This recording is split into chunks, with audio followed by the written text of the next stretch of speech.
Om Namo Bhagavate Vasudevaya.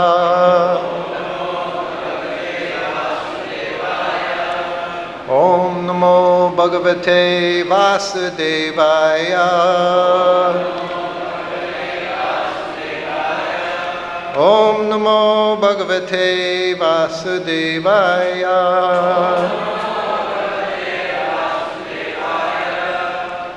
So today we're going to start Srimad Bhagavatam, 10th canto, chapter 9, and today is text 12.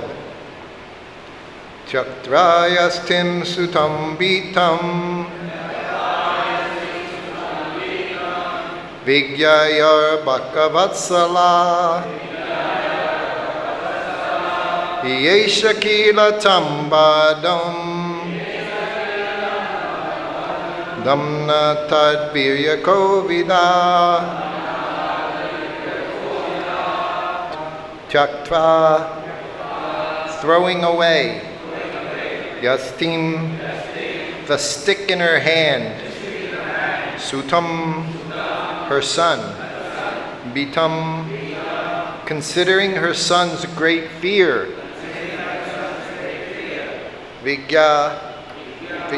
understanding, arbhaka-vatsalā, the most affectionate mother of Kṛṣṇa,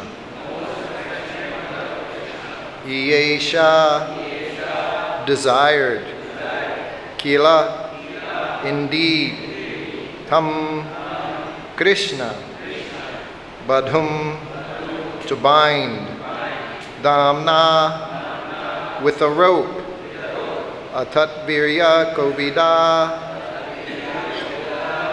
without knowledge of the supremely powerful personality of Godhead, because of intense love for Kṛṣṇa.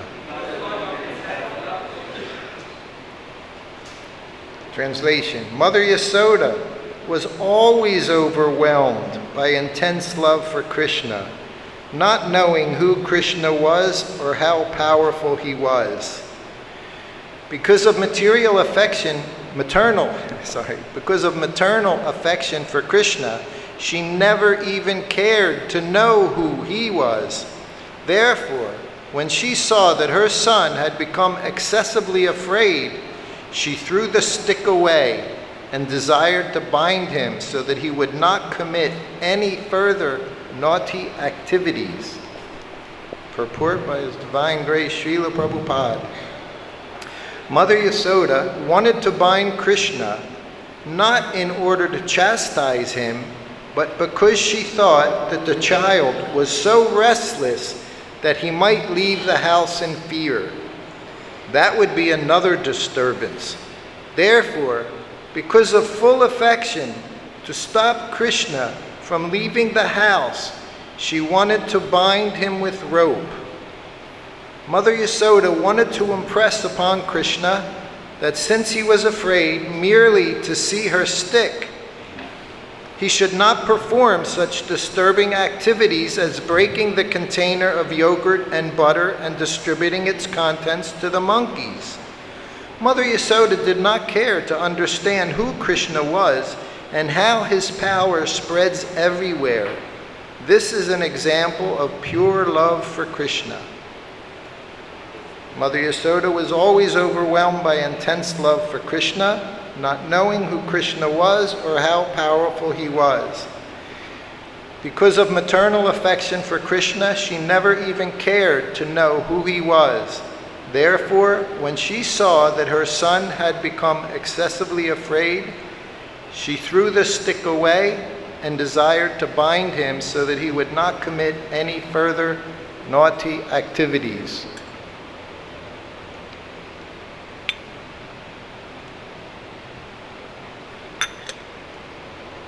So there's a lot happening today.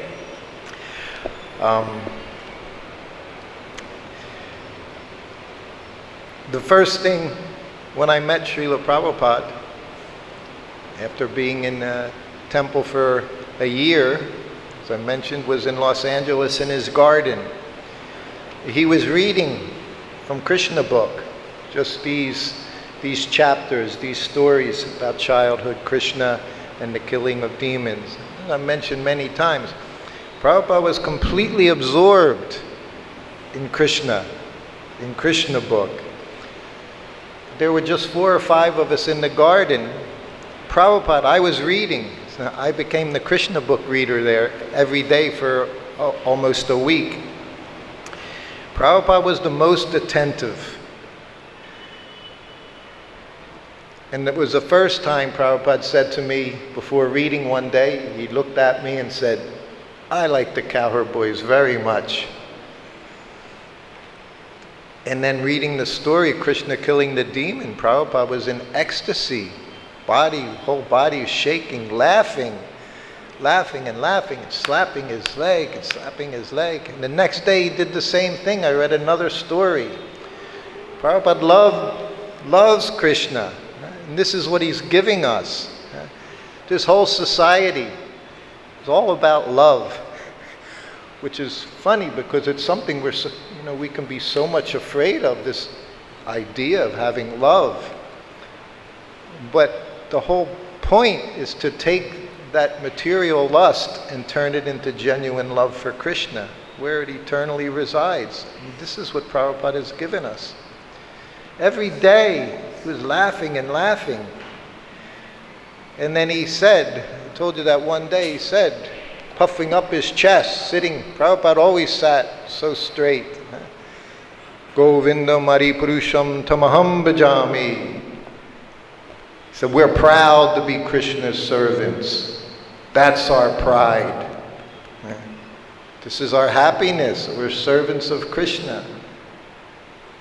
And then he immediately turned and said, we don't care. Maybe he's God, maybe he's not God. We just love that beautiful boy. This is Mother Yaṣodā. Not that he's God. He's just the most lovable personality. So everything, this is what Prabhupada has given us. And I was relating it in my service to Srila Prabhupada because he often talked about his childhood. He was also given that type of love from his parents, from his mother, always protecting him. One of the most famous times, it was in Juhu, 1975. I was sitting in his bed under the mosquito net. Prabhupada's lying down, so I'm massaging him inside the mosquito net, sitting there in the little tent there in Juhu. Most wonderful time. And he had just had puffed rice for his evening meal. Puffed rice with peanuts, turmeric, little asafoetida, and of course his hot milk. So as he was laying down and massaging him in that balmy atmosphere there in Juhu, it's hot and humid, no air conditioning, and Prabhupada lying there, fans overhead. We're both under the mosquito net. And then he said, my mother made first-class puffed rice. So Prabhupada went from there right back to when he was a child with his parents. And he did it many times while I was with him. He would remember so fondly those years with his parents. Then he described the process of making puffed rice. Everything he watched. Prabhupada was the most observant person. He said, my sister, she was first-class cook. My mother taught her. All this, he said, lying there in the course of 15, 20 minutes during the massage. The whole time, you're connected by your service. You're not just sitting there listening joyfully. No, our connection is through our service.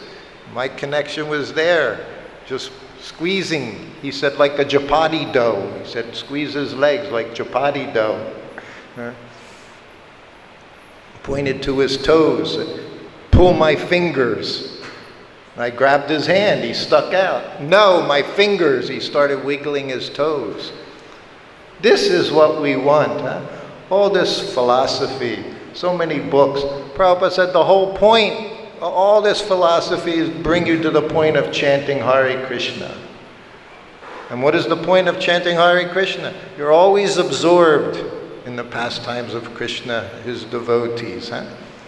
This is where we end up. This is what we want. This is why we're here. I'm not here to get a nice room, nice iPhone 12, so many things. None of this means anything. We're here to remember those lotus feet. For me, it's to see those fingers, Prabhupada wiggling his fingers. Then he described many things in his childhood. I don't have a lot of time, but I'm going to take some anyway. He said, when I was young, then he described about the guns. His father would take him shopping. So he would go out with his father shopping. Young boy, little boy. He's talking 4 years old, 5 years old. Just like we're hearing Krishna, 2 years old, 3 years old. He remembered all of this. He said, I remember being in my sister's arms, older sister. He said, I think I was 6 months old. Who can remember such things? 6 months old, being held by your mother. And he told us, he told Tamal Krishna Maharaj in a letter, there was never a moment I didn't remember Krishna in this life. So this is our blessing. People come to me today, give me your blessings, give me your blessings. What blessings? We all have the same blessings. You just have to take it. Prabhupada's given everyone the same opportunity. So of course he said he wanted a gun. His father bought him the gun. Not a plastic gun. There was no plastic back then. These were the metal gun, little metal guns. And then of course he had the gun. He wanted another gun. His father kept saying, no. He's telling me this as I'm massaging him. He said, I wanted a gun.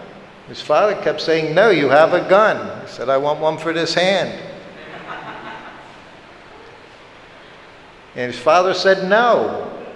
He said, I laid down on the ground, banging my hands and my head. He said, you see this scar? Yes, Prabhupada. That's from that time. This was our Srila Prabhupada. This is what it means to be determined to get what you want. Never give up. He said it with tantrum. Prabhupada threw a tantrum as a young boy. That scar, he said. Another time he showed me a scar on his leg. I was massaging him, massaging his legs. There's a scar on his right leg. You see this scar? Yes, Prabhupada. He said, I was in front of the house, little garden in front of the house. I was playing with matches, and I set my cloth on fire. Then he said, out of nowhere, a man appeared. He put out the fire and he left. Just like that. And then Prabhupada would stop. He never said too much. He just gave you little bits of information. He also said he got a cow, a little toy cow. Somehow it had some line and a thing you would squeeze on the end and the cow would jump up and down, he said. So he would remember so fondly his childhood. Krishna appeared to do these things, be a child in his mother's arms, to enjoy all of these. No, Prabhupada also enjoyed. This is devotee life. He said, Prabhupada never ate chapatis. He said, I would not eat a chapati. So when he was young, of course, he always had puris. And he said that evening, he said, I told my mother I want puris. And she said, no, it's too late. I'll give you some puffed rice. No, I want puris. His mother said, no, it's too late. Then again, Prabhupada threes. I always say threes are very important. Prabhupada said, I want puris. Mother says, no. He said, my father said, if he wants puris, give him puris. Then he looked at me. He said, perhaps my father knew. And then he would go on to the next topic again. But he said, perhaps my father knew just who this Prabhupada is. Giving everyone, Kṛṣṇa, giving everyone the opportunity to fall in love with this beautiful boy.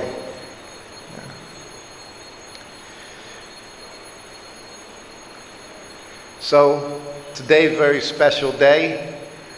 Brahmananda Tirubhava. I was trying to think of when I first met Brahmananda. I've seen him many times over the years. In the late 90s, he stayed at our house for some months. At that time, he was traveling around the United States selling sets of conversation books. This was when we had books. We were all buying books. Our bookshelves were filled. So it must have been almost 20, right? Prabhupada's conversations in books. So he was traveling across the U.S. selling them. But the first time I met him was in Calcutta, 1973. Of course, we all knew of Brahmananda. We had heard about Brahmananda. He was Maharaj. And at that time, when I joined Prabhupada in August 72, Shyamasundar was his secretary. He was, if there was a, what do you call it? Anyway, if there's a picture in the dictionary, a secretary, Shyamasundar was the secretary. I always consider he was the most wonderful secretary of Prabhupada's. But after 6 months, he wasn't the secretary. And Prabhupada started a program, Secretary of the Month, for a GBC member. And that went on for, I think, 5 months or so. Every month, new secretary. That didn't work out very well. Prabhupada's idea was to train his men to understand how he does things. Because he says so many times, do like I'm doing. Do as I'm doing. He expected within a month they could understand how Prabhupada did things, how he managed, how he dealt with the devotees, how regulated he was, how he was doing everything that he was telling us to do. He's chanting his rounds, he's saying his Gayatri mantras, he's honoring prasadam, he's rising early in the morning. They could see all these habits. We've been talking about this Raganuga Bhakti, so many things. Prabhupada was on the highest level.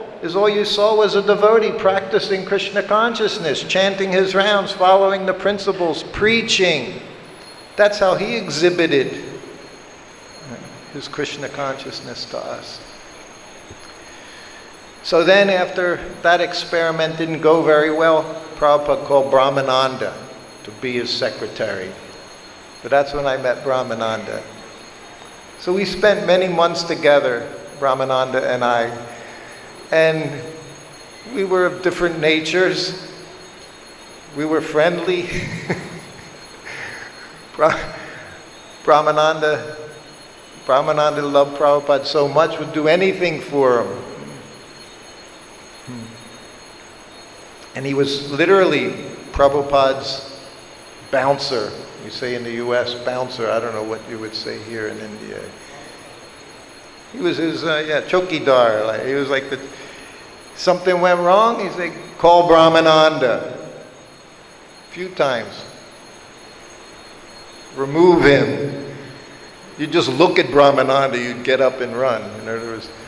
I said in the 90s, when he stayed with us, I had 2 sons at the house. They were 16 and 17 in high school. And they both just happened to be on the wrestling team at the high school. Brahmananda was a wrestler. So my boys weren't so big. They were both weighing maybe 60 kilos, 65 kilos. Brahmananda was quite a little bigger, like the 2 of them together. And he said, oh, you wrestle? He said, you want to wrestle? There they were on the living room floor, there's things flying around as they're trying to pin Brahmananda down to the ground. unsuccessfully. Yeah. And we know he was a great dancer. I think I told before, when we were together, I also liked dancing at the kirtan. Brahmananda always liked dancing at the kirtan. And in India at that time, a lot of dancing, much more amplified than the dancing we did in the US, as we learned from Prabhupada. Back and forth, we called the Swami step. That's what Prabhupada taught us, the Swami step. If you see Prabhupada dancing, you'll see how he showed us how to dance. But when we came to India, Calcutta, Mayapur, dancing was going on, much more wild. But we liked it. We were young. I was 21 years old. I was very eager. And then we came back to the West with Prabhupada in Los Angeles Temple, called the Old Temple Room. It was 1973. Springtime, the temple room was packed, and Brahmananda's on one side of the Vyasa-san, and I'm on this side of the Vyasa-san. And Prabhupada's chanting's going on. Sometimes Prabhupada would play his gong. That was another level. He played cartels, there was a certain level of ecstasy. If he played the gong, there was another level of ecstasy, because with the gong, he could manipulate us by banging that gong, make us dance.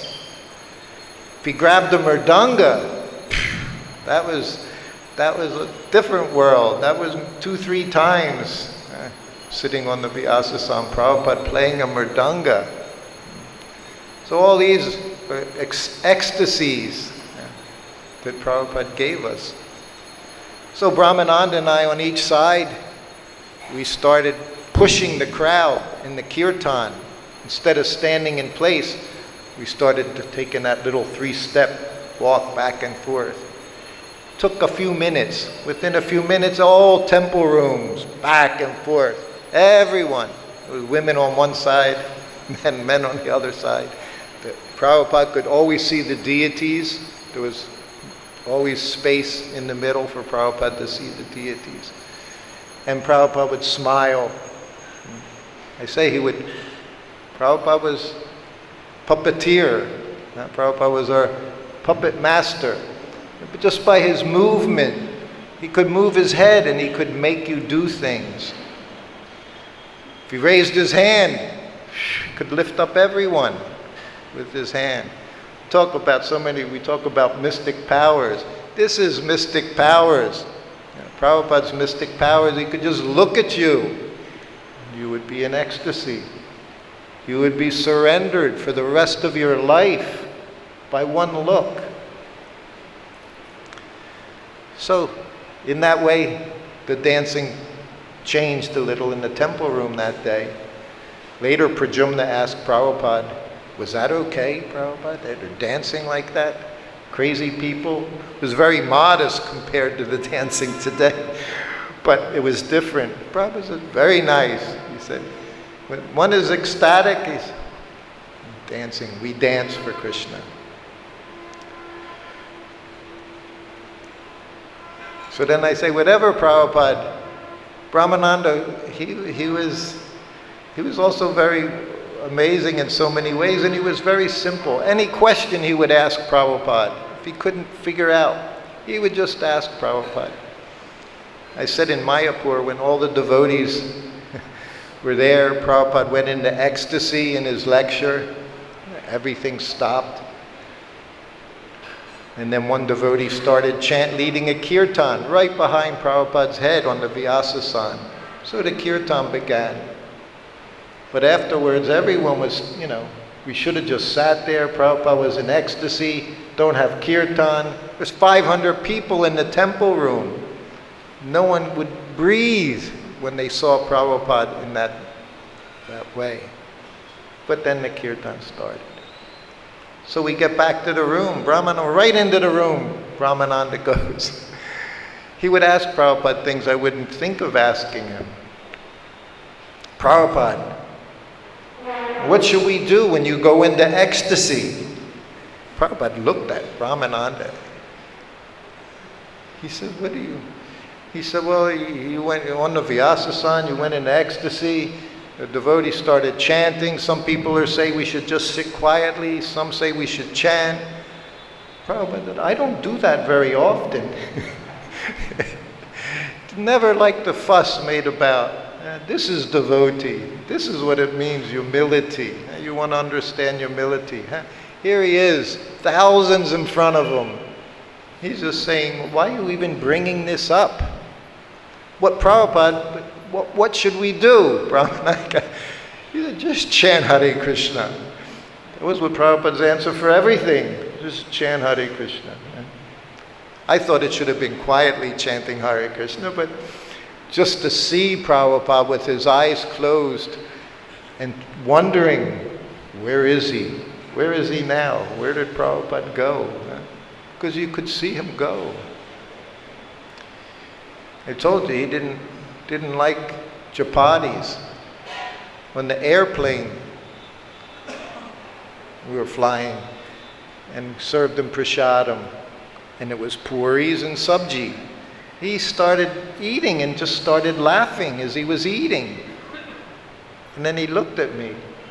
He said, I would never eat chapatis. I'm sitting in the plane next to him. He said, you could not give me chapatis. He said, my whole life. He said, and not easy. He said, sometimes I would go out. Prabhupada was very animated. When he spoke, he didn't just talk. He lived. Everything he said, he was alive in every moment, every word. And you would just hang on everything he said and his expressions. So he would do, as I say, like a one-act play. He would talk differently, the different people talking. And he said we'd go to people's houses, we'd be invited, and they'd offer me chapatis. He said I couldn't eat them. He said, how to do it? He said, and then what? They're going to look at me and say, oh, you're too good, you can't eat our chapatis? He was so funny. And then he described how his servant, finally his servant said, please, I'll make you first class. He said, then I ate them. They were so nice.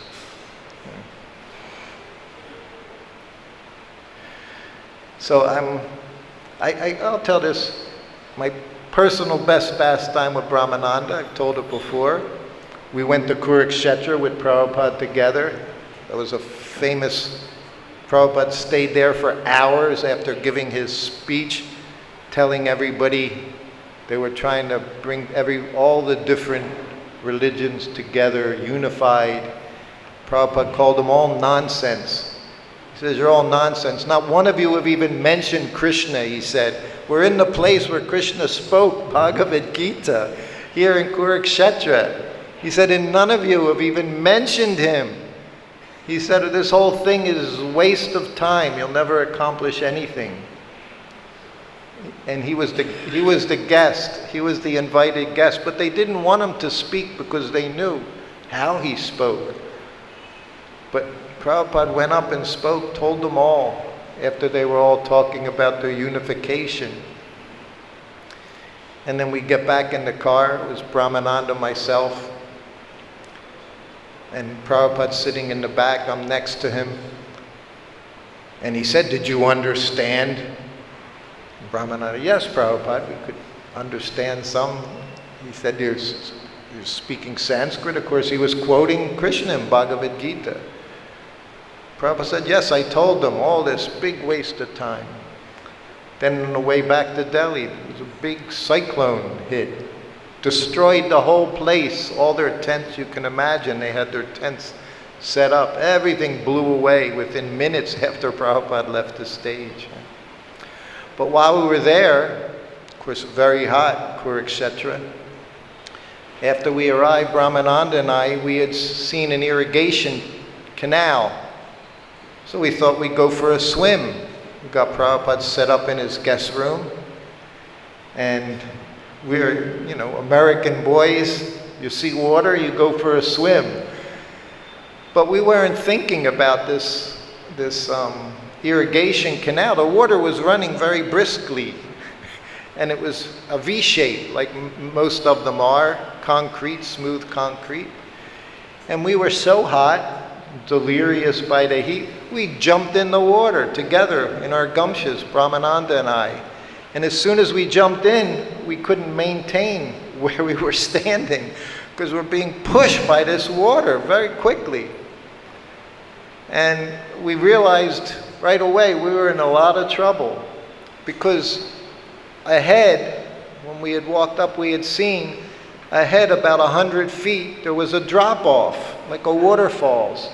And the waterfalls was broken up with these concrete barriers, 3 rows of them, zigzagged. So we were coming right towards these things together, Brahmananda and I. And somehow we both managed to grab hold in different spots. There were these little wire hanging down, a little piece of rope. I grabbed one, he grabbed one. We're about 10 feet apart, and we're both like this, our faces, as we think we're drowning.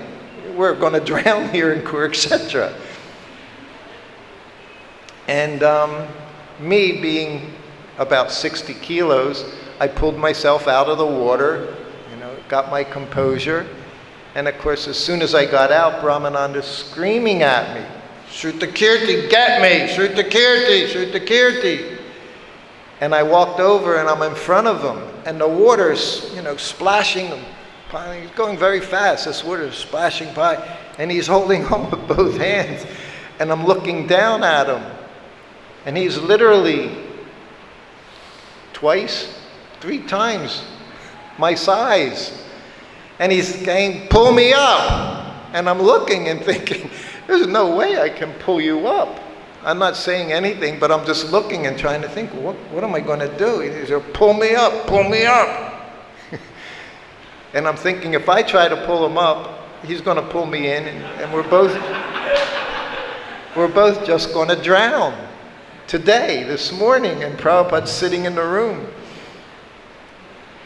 So I said, wait a minute. Somehow or other, Kṛṣṇa gave me little intelligence, and I walked to that spot where the waterfalls was. And right before the falls, there was a stairway, little concrete, just 4 or 5 steps. So then I went back to Brahmananda, and I said, and he's still telling me to grab him, and I'm still saying no. So I tell him there's a stairway, I'm going to go to the stairs. When I get there, I said, "Let go, and I'll get you." So he didn't like the idea, but he didn't have a choice. So I went down, I go down about 3 of the stairs, so I'm in a little bit of water, and I'm a bit out, and I just see him holding on, and he's got that face, not a happy look. And I said, "Let go, I'll get you." So finally he realized he didn't have a choice. He didn't want to let go. Right? This is how it is. You don't want to let go what you're holding on to. Sometimes you have to, and to make some progress. You have to let go of your attachments. So he let go. So now he's 10, 15 feet, 5 meters or so, and I just see this very large body just coming down at me. And I'm looking, and he got to the spot, and I grabbed him, of course, and brought him up the steps, and we very quietly started walking back towards Prabhupada's room, the guest room. After a minute, he said, "I didn't even think about Kṛṣṇa." And I'm thinking, I'm still not thinking about Kṛṣṇa. So we go back and like bad little children, we went into Prabhupada's room, got dressed, everything, put a tilak, dhoti. We went into Prabhupada's room, and Prabhupada just looked at us, said, "Everything is all right?" "Yes, Prabhupada." "You having a good time?" "Yes, Prabhupada." Didn't tell Prabhupada everything. He knew everything. Prabhupada knew everything. He knew everything about his children, those who were around him. Prabhupada just smiled. He saved us. He's saving all of us. We're all drowning, right, in this material world. And there's lots of difficulties. And that's what's at the end. There's this big waterfalls, huh? So you need to get out. And Prabhupada's given us the way to get out. He's given us so many nice disciples, so much good association, the temples. Here in Vrindavan, I can never say enough, being able to be here in Vrindavan at this time. So anyway, it's a very special day today. I'm very happy I got to spend some time, a lot of time with Brahmananda.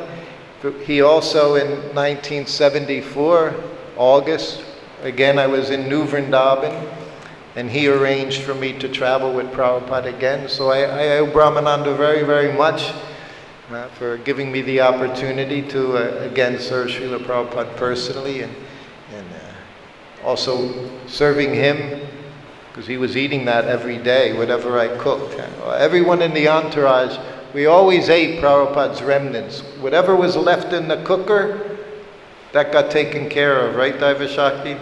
No problem. It didn't go very far, because we all knew it was the best. So, who is next?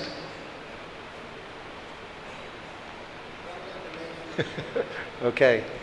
So thank you very much, everyone. Srila Prabhupada ki jai.